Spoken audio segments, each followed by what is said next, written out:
तो दोस्तों आज हम फिर से आपके लिए लेकर आए हैं देश दुनिया की सभी ताजा बड़ी खबरें। फटाफट एक एक कर विस्तार से आज आपको बताएंगे, तो वीडियो को अंत तक जरूर देखें। दोस्तों वीडियो बनाने में हमें काफी मेहनत लगी है, तो वीडियो को लाइक कर दें। जी हां दोस्तों, पहली खबर में आपको बताएंगे जो बिग ब्रेक की न्यूज सामने निकल कर आई दोस्तों कि कृषि कानून को लेकर हरियाणा की भाजपा सरकार पर किसानों का फूटा गुस्सा। कृषि कानून के फायदे बताने वाले थे भाजपा मुख्यमंत्री खट्टर, लेकिन किसानों ने पहले ही तोड़ डाला मंच, तो बुरी तरह से वापस लौटे खट्टर। किसानों ने दिखाए काले झंडे, बढ़ गई हैं भाजपा की मुश्किलें जबरदस्त। किसान प्रदर्शन हरियाणा में कर रहे हैं, तो वहीं आपको बताएंगे कि ओवैसी योगी को देंगे उत्तर प्रदेश में चुनौती। कल प्रधानमंत्री मोदी के संसदीय क्षेत्र वाराणसी में 4 सभाओं को करेंगे संबोधित। भाजपा का सुपड़ा साफ करने की तैयारी में यूपी में ओवैसी। तो वहीं आपको बताएंगे कि नेपाल से लगा मोदी अमित शाह को तगड़ा झटका। नेपाल के प्रधानमंत्री केपी शर्मा ओली ने खाई कसम, कहा भारत से काला पानी और लिम्पियाधुरा हासिल करके रहूंगा। तो वहीं आपको बताएंगे दोस्तों कि पश्चिम बंगाल में भाजपा कार्यकर्ताओं पर टीएमसी कार्यकर्ताओं ने किया हमला। बुरी तरह से दौड़ा कर भाजपा कार्यकर्ताओं को पश्चिम बंगाल में टीएमसी कार्यकर्ताओं ने पीटा है। 15 भाजपा कार्यकर्ता अस्पताल में हुए हैं भर्ती। तो वहीं आपको बताएंगे दोस्तों कि किसान आंदोलन और कृषि कानून को रद्द करने पर आज सुप्रीम कोर्ट सुनाएगा फैसला। भाजपा की बढ़ गई हैं मुश्किलें। किसान बोले अगर पक्ष में नहीं आया फैसला तब भी रहेगा किसान आंदोलन जारी। तो वहीं आपको बताएंगे दोस्तों कि वाराणसी में भाजपा विधायक ने अपने ही कॉलेज की छात्रा के साथ किया छेड़छाड़, तो परिवार वालों ने कॉलेज में आकर ही भाजपा विधायक की कर दी कुटाई। बुरी तरह से पीटे गए हैं भाजपा मुख्यमंत्री। तो वहीं आपको बताएंगे दोस्तों कि राजद के बाद अब भाजपा ने बिहार में किया दावा, राजद में टूट होना तय। ज्यादा समय तक बिहार के मुख्यमंत्री नहीं रहेंगे नीतीश, टूटने वाली है बिहार में नीतीश की पार्टी। तो वहीं आपको बताएंगे कि उद्धव ठाकरे ने घटा दी है देवेंद्र फडणवीस की सुरक्षा, भाजपा को दिया है महाराष्ट्र में झटका। तो सभी खबरों को आपको बताएंगे, वीडियो को लाइक कर दें। इसी बीच बटे दोस्तों पहली खबर की ओर जो बिग ब्रेक की न्यूज सामने निकल कर आई दोस्तों कि कृषि कानून को लेकर हरियाणा में बड़ी भाजपा की मुश्किलें। कृषि कानून के फायदे बताने वाले थे मनोहर लाल खट्टर, लेकिन किसानों ने पहले ही तोड़ डाला मंच, किया जबरदस्त विरोध। जी दोस्तों आपको बता दें ये बड़ी खबर सामने निकल कर आ रही है कि कृषि कानून को लेकर हरियाणा से भाजपा को झटका लगा है। दरअसल आपको बता दें कि हरियाणा के करनाल जिले के कैमला गांव में प्रदेश के मुख्यमंत्री मनोहर लाल खट्टर केंद्र सरकार के कृषि कानून के फायदे बताने के लिए एक रैली करने वाले थे। इससे पहले ही प्रदर्शनकारी किसानों ने भाजपा के मुख्यमंत्री खट्टर के कार्यक्रम स्थल पर तोड़फोड़ मचा दी। पुलिस ने कैमला गांव की ओर किसानों के मार्च को रोकने के लिए उन पर पानी की बौछारें की और आंसू गैस के गोले भी छोड़े, लेकिन प्रदर्शनकारी किसान नहीं रुके और पुलिस को भी धक्का देते हुए वह कार्यक्रम स्थल तक पहुंच गए और मुख्यमंत्री के किसान महापंचायत कार्यक्रम को तोड़फोड़ कर बराबर कर दिया। जानकारी के मुताबिक किसान प्रदर्शनकारियों ने मंच को क्षतिग्रस्त कर दिया, कुर्सियां, मेज और गमले तोड़ दिए। उन्होंने अस्थायी हेलीपैड का नियंत्रण भी पुलिस से अपने हाथ में ले लिया, जहां पर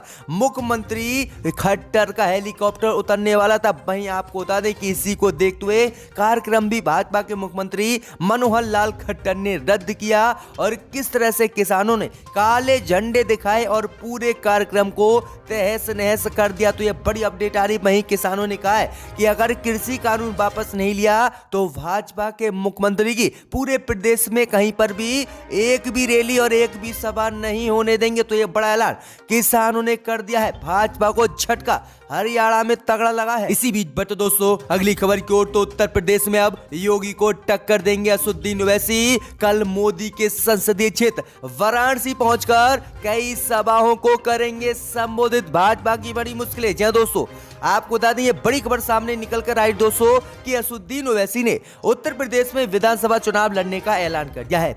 इस बीच खबर सामने निकल कर आ रही कि फिलहाल असदुद्दीन ओवैसी ने सोहेल देव, भारतीय समाज पार्टी के अध्यक्ष व पूर्व मंत्री ओम प्रकाश राजभर के साथ गठबंधन कर लिया है और इससे हाथ मिला लिया है। इस बीच खबर सामने निकल कर आ रही कि 12 जनवरी को असदुद्दीन ओवैसी वाराणसी आएंगे और फिर राजभर के साथ आजमगढ़, मऊ और जौनपुर जिले में कार्यकर्ताओं के साथ बैठकें व कुछ सभाएं भी करेंगे। ओवैसी प्रगतिशील समाजवादी पार्टी के अध्यक्ष शिवपाल यादव से भी गठबंधन करने की तैयारी में है। हाल ही में ओवैसी की पार्टी के प्रदेश अध्यक्ष शौकत अली शिवपाल यादव से लखनऊ में मिले थे। ओम प्रकाश राजभर से चुनाव को लेकर पहले ही वह बातचीत कर चुके हैं और यूपी में 2022 के चुनाव को लड़ने के लिए असदुद्दीन ओवैसी छोटे छोटे दलों को मिलाकर एक बड़ा दल बनाकर चुनाव लड़ेंगे। तो ये बड़ी अपडेट आ रही कि 12 जनवरी को भाजपा के घर वाराणसी में ओवैसी भाजपा को ही चुनौती देंगे और कई जिलों में अपनी रैलियों को संबोधित करेंगे, जिससे भाजपा की मुश्किलें बढ़ गई हैं। इसी बीच बढ़ते दोस्तों अगली खबर की ओर, तो नेपाल से लगा मोदी को तगड़ा झटका। नेपाल के प्रधानमंत्री ने किया ऐलान, भारत से काला पानी लिम्पियोधरा हिस्सा लेकर रहेंगे। जी हां दोस्तों, आपको बता दें यह बड़ी खबर सामने निकल कर आई दोस्तों कि नेपाल से आज मोदी अमित शाह को तगड़ा झटका लगा है। दरअसल आपको बता दें कि नेपाल के प्रधानमंत्री केपी शर्मा ओली ने आज ऐलान किया है कि वह भारत से काला पानी लिम्पियोधरा और लिपुलेख हिस्से को हासिल करके रहेंगे। दरअसल आपको बता दें कि केपी शर्मा ओली ने ऐलान किया है कि भारत ने काला पानी लिम्पियोधरा और लिपु लेक पर अवैध कब्जा कर रखा है और ये तीनों ही क्षेत्र नेपाल के हैं, लेकिन भारतीय सेना ने अपने दम पर इन पर कब्जा कर रखा है और भारत गलत तरीके से इन पर कब्जा किए हुए है और ये नेपाल के हिस्से हैं। वही उन्होंने कहा है कि हम जब तक कम पीछे नहीं हटेंगे जब तक हम भारत से काला पानी लिम्पियोधरा और लिपु लेक हिस्सों को हासिल ना कर लेते। तो ये बड़ी अपडेट आ रही है, बड़ा झटका नेपाल से भारत को लगा है। एक तरफ चीन और पाकिस्तान लगातार लद्दाख में कोशिश कर रहे हैं हमले की, तो इधर अब नेपाल ने भी नया मोर्चा खोल दिया है और ऐलान कर दिया है कि वह इन तीनों हिस्सों को भारत से हासिल करके रहेगा। तो मोदी की मुश्किलें बढ़ गई हैं। इसी बीच बढ़ते दोस्तों अगली खबर की ओर, तो पश्चिम बंगाल में भाजपा की बड़ी मुश्किलें। टीएमसी कार्यकर्ताओं ने भाजपा कार्यकर्ताओं को दौड़ा दौड़ा कर पीटा। 15 भाजपा कार्यकर्ता अस्पताल में भर्ती। क्या दोस्तों आपको बता दें यह बड़ी खबर सामने निकल कर आई दोस्तों कि पश्चिम बंगाल के पूर्वी और पश्चिमी मेदिनीपुर जिले के विभिन्न इलाकों में रविवार को टीएमसी और भाजपा कार्यकर्ताओं के बीच झड़प हो गई, जिसमें भाजपा कार्यकर्ताओं की जमकर टीएमसी कार्यकर्ताओं ने पिटाई की है, जिसमें 15 भाजपा कार्यकर्ता बुरी तरह से घायल हो गए, जिन्हें अनंतनाग में अस्पताल में भर्ती कराया गया है। वहीं आपको बता दें कि टीएमसी कार्यकर्ताओं की संख्या अधिक थी, इसी को लेकर भाजपा कार्यकर्ता बुरी तरह से पश्चिम बंगाल में पिटे हैं। वहीं आपको बता दें कि इससे पहले भी पश्चिम बंगाल में टीएमसी कार्यकर्ताओं ने भाजपा नेता सहित कार्यकर्ताओं को कई बार दौड़ा दौड़ा कर सड़कों पर पीटा है और यही स्थिति अब भी पश्चिम बंगाल में बनी हुई है। तो लगातार टीएमसी कार्यकर्ता भाजपा कार्यकर्ताओं को पीटकर भाजपा का पश्चिम बंगाल में सफाया करना चाहते हैं। वहीं आपको बता दें कि भाजपा ने हमले को ममता बनर्जी की साजिश बताया है। तो ये बड़ी अपडेट आ रही है। इसी बीच बढ़ते दोस्तों अगली खबर की ओर, तो कृषि कानून को रद्द करने के लिए आज सुनवाई करेगा सुप्रीम कोर्ट। मोदी अमित शाह की बड़ी मुश्किलें। जी दोस्तों आपको बता दें ये बड़ी खबर सामने निकल कर आई दोस्तों कि प्रदर्शनकारी किसानों के साथ सरकार की बातचीत में गतिरोध बरकरार रहने के बीच सुप्रीम कोर्ट नए कृषि कानूनों को चुनौती देने वाली कई याचिका और दिल्ली की सीमा पर चल रहे किसानों के प्रदर्शन से जुड़ी याचिकाओं पर आज सुनवाई करेगा। केंद्र और किसान संगठनों के बीच 7 जनवरी को हुई 8वें दौर की बात में कोई समाधान नजर नहीं आया, क्योंकि केंद्र ने विवादित कानून निरस्त करने से इनकार कर दिया, जबकि किसान नेताओं का कहना है कि वह अंतिम सांस तक लड़ाई लड़ने के लिए तैयार हैं और उनकी घर वापसी सिर्फ कानून वापसी के बाद ही होगी। वहीं आपको बता दें कि इसी मामले को लेकर आज सुप्रीम कोर्ट सुनवाई करेगा और सुप्रीम कोर्ट आज फैसला लेगा कि कृषि कानून को लेकर जो बॉर्डरों पर किसान धरने पर बैठे हैं, इस धरने को खत्म किया जाएगा या नहीं और कृषि कानून रद्द होगा या नहीं, ये असंवैधानिक है या फिर संवैधानिक। तो इसी को लेकर आज सुप्रीम कोर्ट में सुनवाई होगी और इसी को लेकर मोदी अमित शाह की मुश्किलें बढ़ी हुई हैं। वहीं किसानों ने पहले ही ऐलान कर दिया है कि अगर सुप्रीम कोर्ट उनके हक में फैसला नहीं सुनाता है तो वह सुप्रीम कोर्ट के फैसले को भी नहीं मानेंगे और अपना आंदोलन जारी रखेंगे, जिससे मोदी सरकार की मुश्किलें बढ़ गई हैं। आज सुप्रीम कोर्ट या तो कृषि कानून को रद्द कर देगा या फिर किसान आंदोलन को खत्म करवाने के लिए आदेश जारी करेगा। तो यह बड़ी अपडेट आ रही है। आज सुप्रीम कोर्ट के फैसले पर सभी की नजर रहेंगी। इसी बीच बढ़ते दोस्तों अगली खबर की ओर, तो वाराणसी में पूर्व भाजपा विधायक ने अपने ही कॉलेज की छात्रा को छेड़ा। परिवार वालों ने दौड़ा दौड़ा कर भाजपा विधायक को पीटा। जी दोस्तों, आपको बता दें ये बड़ी खबर सामने निकल कर आ रही है कि प्रधानमंत्री नरेंद्र मोदी के संसदीय क्षेत्र वाराणसी में अपने ही कॉलेज की एक छात्रा से छेड़खानी करना भाजपा विधायक मायाशंकर पाठक को महंगा पड़ गया है। छात्रा के परिवार वालों ने पाठक की जमकर पिटाई कर दी है। सोशल मीडिया पर इसका वीडियो भी वायरल हो रहा है। वीडियो में छात्रा के परिजन बीजेपी विधायक पाठक की पिटाई करते हुए नजर आ रहे हैं। पाठक कान पकड़कर माफी मांगते भी दिख रहे हैं। पुलिस ने फिलहाल वायरल वीडियो की जांच की बात कही है। दरअसल आपको बता दें कि मायाशंकर पाठक वाराणसी के चिरई गांव विधानसभा से 2 बार बीजेपी के टिकट पर विधायक रहे हैं। पहली बार 1991 से 1993 तक, दूसरी बार 1993 से 1996 पे वह भाजपा के टिकट पर जीतकर विधायक बने हैं। वहीं आपको बता दें कि वाराणसी में पाठक का एक कॉलेज है जिसमें पढ़ने वाली एक छात्रा ने आरोप लगाया कि उसके साथ इसने जो है छेड़खानी की है और इसी को लेकर परिवार वाले कॉलेज पहुंच गए और कॉलेज में ही जमकर पूर्व विधायक की पिटाई कर दी है। तो ये बड़ी अपडेट आ रही है, जमकर पिटे हैं भाजपा के पूर्व विधायक। इसी बीच बढ़ते दोस्तों अगली खबर की ओर, तो बिहार में भाजपा ने किया दावा, राजद में टूट होना तय, नीतीश कुमार नहीं रहेंगे मुख्यमंत्री। जी दोस्तों, आपको बता दें ये बड़ी खबर सामने निकल कर आ रही दोस्तों कि बिहार बीजेपी के सुपर पास माने जा रहे भूपेंद्र यादव ने रविवार को ये कहकर सियासी हलचल पैदा कर दी है कि आरजेडी में टूट होने वाली है और मुख्यमंत्री नीतीश कुमार ज्यादा समय तक मुख्यमंत्री नहीं रहेंगे।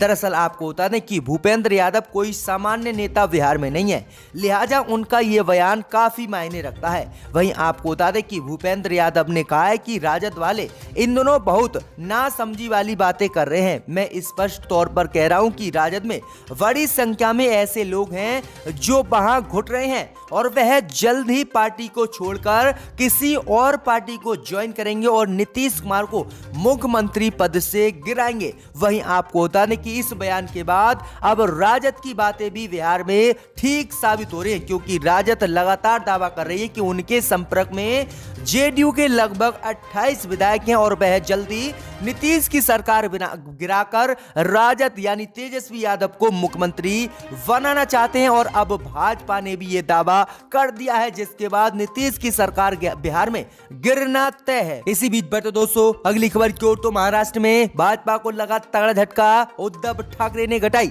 देवेंद्र फडणवीस की सुरक्षा, भाजपा ने बोल दिया उद्धव पर हमला। जी दोस्तों, आपको बता दें कि महाराष्ट्र की उद्धव ठाकरे सरकार ने महाराष्ट्र में भाजपा को तगड़ा झटका दिया है। दरअसल आपको बता दें कि उद्धव ठाकरे सरकार ने रविवार को बड़ा कदम उठाते हुए महाराष्ट्र सरकार में पूर्व मुख्यमंत्री और भाजपा के वरिष्ठ नेता देवेंद्र फडणवीस की सुरक्षा घटा दी है। इसके अलावा फडणवीस की सुरक्षा में तैनात बुलेट प्रूफ गाड़ी भी वापस ले ली गई है। उधर भारतीय जनता पार्टी ने महाराष्ट्र सरकार के इस कदम की कड़ी आलोचना की है, साथ ही इसे कार्रवाई को बदले की राजनीति बताया है। दरअसल आपको बता दें कि महाराष्ट्र के पूर्व मुख्यमंत्री और बीजेपी नेता देवेंद्र फडणवीस और उनके परिवार और उत्तर प्रदेश के पूर्व राज्यपाल राम नाईक और महाराष्ट्र नवनिर्माण सेना प्रमुख राज ठाकरे की सुरक्षा उद्धव ठाकरे सरकार ने घटा दी है। वहीं बीजेपी की राज्य इकाई के प्रमुख चंद्रकांत पाटिल की सुरक्षा वापस ले ली गई है। इसी बीच बढ़ते दोस्तों अगली खबर की ओर, तो पीएम किसान योजना में भाजपा ने किया बड़ा फर्जीवाड़ा, सरकार ने 1364 करोड़ का किया घोटाला। जी दोस्तों, आपको बता दें ये बड़ी खबर सामने निकल कर आ रही है दोस्तों कि प्रधानमंत्री किसान सम्मान निधि योजना के तहत 20.48 लाख अयोग्य लाभार्थियों को 1364 करोड़ रुपए का भुगतान किया गया है और ये घोटाला भाजपा राज्य में हुआ है। ये जानकारी केंद्रीय कृषि मंत्रालय ने सूचना के अधिकार के तहत मांगी गई सूचना के जवाब में दी है। दरअसल आपको बता दें कि प्रधानमंत्री किसान सम्मान निधि योजना की शुरुआत केंद्र सरकार ने वर्ष 2019 में की थी और इसके लिए सीमांत या छोटे किसान या जिनके पास 2 हेक्टेयर से कम कृषि भूमि है उन्हें साल में 3 बराबर किस्तों में कुल 6000 रुपए की राशि दी जाती है। वहीं आपको बता दें कि अब भाजपा सरकार ने फर्जीवाड़े का बड़ा खेल इस योजना में भी खेल दिया है। दरअसल आपको बता दें कि सरकार ने 1364 करोड़ रुपए को गलत तरीके से पीएम किसान सम्मान निधि योजना में दिया है, जिसको लेकर यह बड़ा फर्जीवाड़ा भाजपा का आया है और बड़ा घोटाला भाजपा ने 1300 करोड़ रुपए का प्रधानमंत्री किसान सम्मान निधि योजना में कर दिया है। ये बड़ी अपडेट आ रही है, यानी 20.48 लाख अयोग्य लाभार्थियों को ये पैसा भाजपा ने भेजा है। तो किस तरह से घोटाले भाजपा कर रही है। इसी बीच बढ़ते दोस्तों अगली खबर की ओर, तो पंजाब में अमरिंदर सरकार के खिलाफ बीजेपी के दे रहे थे धरना, तभी पहुंच गए सैकड़ों किसान। दौड़ा कर किसानों ने भाजपाइयों को पीटा। जी दोस्तों, आपको बता दें यह बड़ी खबर सामने निकल कर आ रही है कि पंजाब की कैप्टन अमरिंदर सिंह सरकार के खिलाफ बीजेपी का जलंधर में विरोध प्रदर्शन जारी है।